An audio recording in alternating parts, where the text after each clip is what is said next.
Öelge nüüd ausalt, kas te teeksite neid samu asju, neid saladuslikke, väga hulli asju, ka ilma alkoholita? Ei.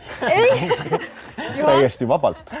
Ma ei tarbinud ühtegi jooki poissmeeste peol. Ma oleks seda fakti kontrolli vaja, aga jääme sind uskuma. See on nagu fakt, et välja arvatud Hustler Energy drink, mis seal oli igal pool vedelemas, aga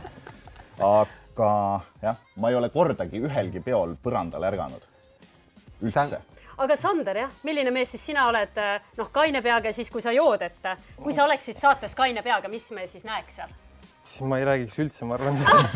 Ma oleks nii tüdinud kõigist, et ma ei viitsiks kellegi rääkida lihtsalt. Sa ütlesid, et sul oli sellest saatest kindlasti kasu. Mida sa sealt saatest siis õigupoolest võitsid? Ja miks sa üldse läksid sinna? Tinderi match.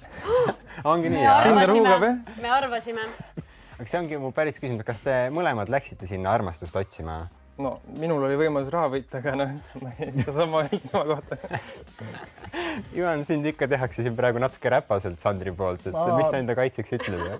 Ei, võidud on ka toredad, aga nagu... Aga ikka armastus on ju, puhas süda ja... No see oleks päris korralik võit, et selle peale ma just välja ei lähe, aga see on nagu võimalus, et ma ei näe, et see oleks nagu mingi viimane võimalus, kuhu peab iga hinnast kohale trügima. No kui sul on valida 10 tonni või armastus?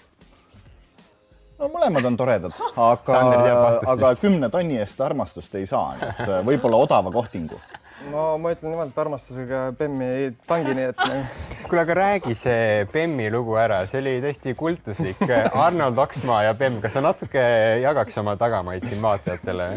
No siin ei ole midagi jagada, juhtus tänu nagu Oksmaale, et see sai Bemmi taga istud proovitud kahe naisega, et see... No vaat see vaatajad, selliseid asju tehakse seal. Tsensuur peale. Ei, tegelikult minge kindlasti vaatama, väga põnev. Aga mul on ikkagi selline küsimus, et kui seal Bemmi istmel sellised asjad toimusid, et kas su vanemad vaatavad seda saadet, kas vanaema on uhke selle üle või... Saates ma ei tee mitte midagi hullu. Ma ainult lihtsalt tsüklis 2 nädalat. Vanemad on uhked, ema ütleb tubli. Ja selles suhtes, ta on päris rahul sellega. Teeme ühe asja sellega. Mis teie hariduslikud taustad on? No ma olen ise õppinud Luksep põhimõtteliselt. Okei, ja Juhan? Mina olen bakalaureuse kraadiga maalikunstnik tegelikult. Sa lahkusid sealt saatest ju nii-öelda päris kaaslasega, et võib küsida, kui kaua see kestis? Mis asi kestis? See nii-öelda meil ju näidati sealt suurt armastust.